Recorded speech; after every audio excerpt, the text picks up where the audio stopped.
चाहिए। और इसी संदर्भ में उद्बोधन में जय जोहार, जय जोहार, जय जोहार, जय जोहार। आज रविंद्र भवन में युवा संवाद कार्यक्रम के मुख्य अतिथि गरीबों के मसीहा श्रद्धेय राजा साहब, आदरणीय मरकाम जी, आदरणीय गुप्ता जी और प्रिय भाई सुनील कुमार जी, जैसा कि मुझे विषय दिया गया है सच्चा लोकतंत्र,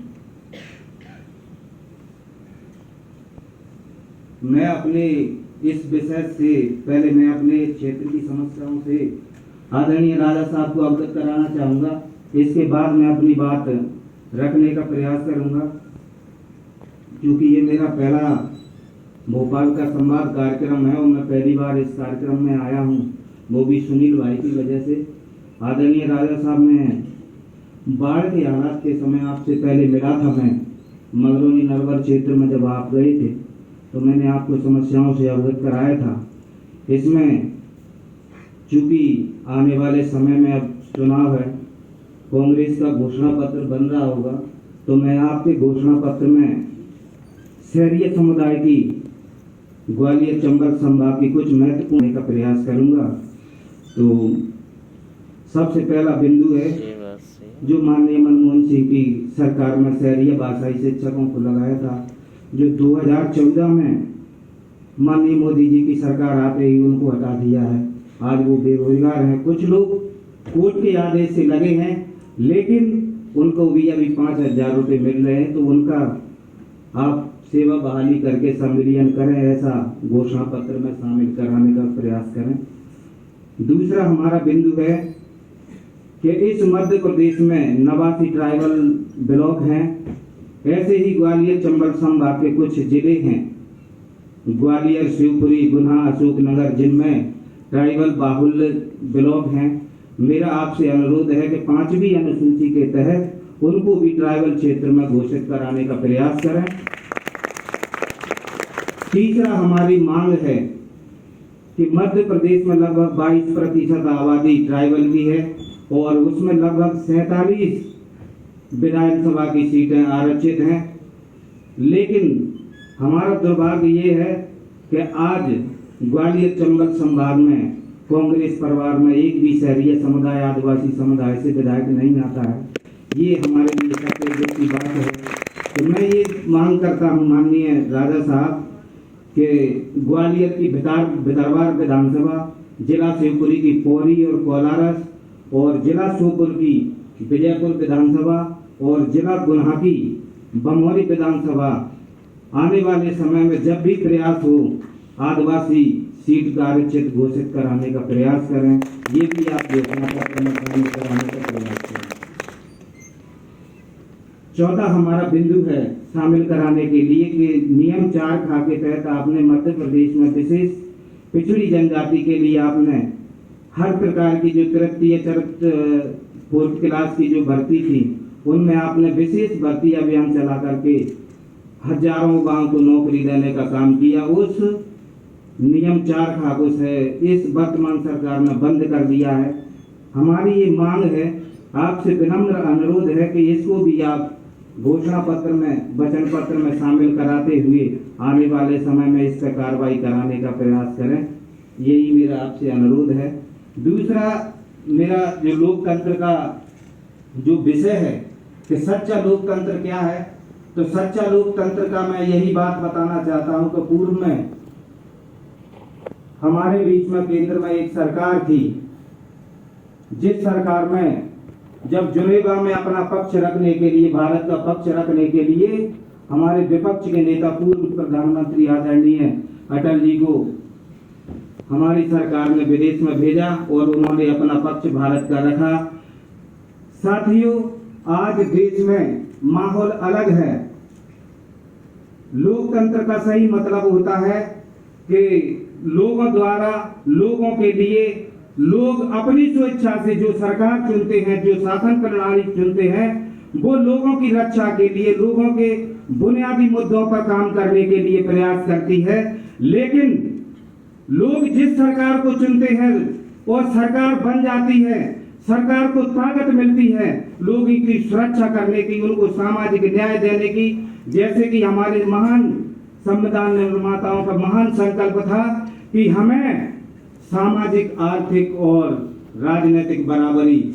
माननीय राजा साहब, आज राजनीतिक बराबरी तो हमें जैसे तैसे मिल गई है। जैसे कि आरक्षित सीट पर आज हमारा कोई भी विधायक लड़े, हमारा विधायक बनेगा, लेकिन सामाजिक बराबरी के लिए आज भी अछूते हैं।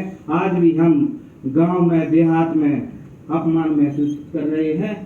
ऐसा मैं आपसे अनुरोध करता हूं कि ये लोकतंत्र में ये बहुत ही शर्मनाक बात है कि आज भी हमारे साथ में अमानवीय व्यवहार होता है। तो इससे हमें लड़ने की आवश्यकता है।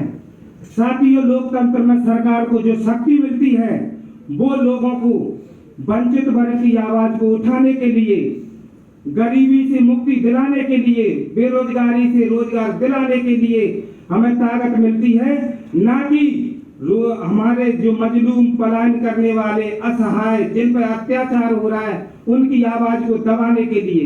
आज लोकतंत्र में क्या हो रहा है, जब कोई भी सामाजिक संगठन या कोई राजनीतिक दल अगर सरकार की कमियों को उजागर करने का प्रयास करता है या उसे बताने का प्रयास करता है कि आप यहाँ पे गलतियां कर रहे हैं, तो स्वयं सरकार द्वारा जो उसकी प्रमुख संस्था उनके द्वारा समन भेजकर या केस लगा करके उनके आंदोलन को कुचलने का प्रयास किया जा रहा है। यही हमारे लोकतंत्र का सबसे बड़ा दुर्भाग्य है। आज हमें लोकतंत्र को बचाने के लिए आगे आना पड़ेगा। आज जिस प्रकार से हमारे किसी भी राजनीतिक दल या किसी भी सामाजिक संगठन के आंदोलन को या कर्मचारी संगठनों के आंदोलन को पनपने नहीं दिया जा रहा, उनकी आवाज को सुनने नहीं दिया जा रहा है। इसलिए सभी साथियों से मेरा अनुरोध है कि आज आर्टिकल 19 का पावर में आना बहुत जरूरी है।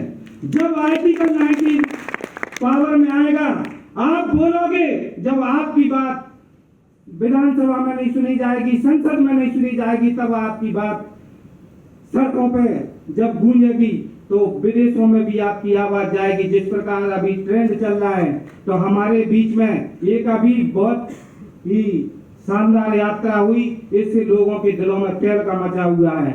और जो जयचंद थे ना, जो आज विकास विकास की बातें चिल्ला रहे हैं, आज विकास की बातें आप देख लीजिए। मध्य प्रदेश में विकास हुआ है तो आदिवासियों में अत्याचार में नंबर 1, आदिवासी पलायन करने में नंबर 1, गरीबी में आप देखिए, इसका हंगर की रिपोर्ट देखिए, कुपोषण में नंबर 1। अब बताइए कि आज हमारे लोगों पे इतना अत्याचार होता है, थाने में जाने से डरते हैं। तो ये सारी बातें मैं माननीय राजा साहब आपसे कहना चाह रहा हूं, और आप सभी युवा हैं, अगर आप लोग हमारे इस डूबते लोकतंत्र को, कमजोर होते लोकतंत्र को बचाने का अगर प्रयास करेंगे तो आपको हाथ से हाथ जोड़ना पड़ेगा, एक दूसरे का हाथ पकड़ के चलना पड़ेगा, घरों से बाहर निकलना पड़ेगा, तभी आप लोकतंत्र की आवाज को सड़कों पर लाओगे। और जब सड़कों पर आप आ जाओगे तो दुनिया की कोई भी ताकत हमारे लोकतंत्र को मजबूत होने से नहीं रोक सकती है।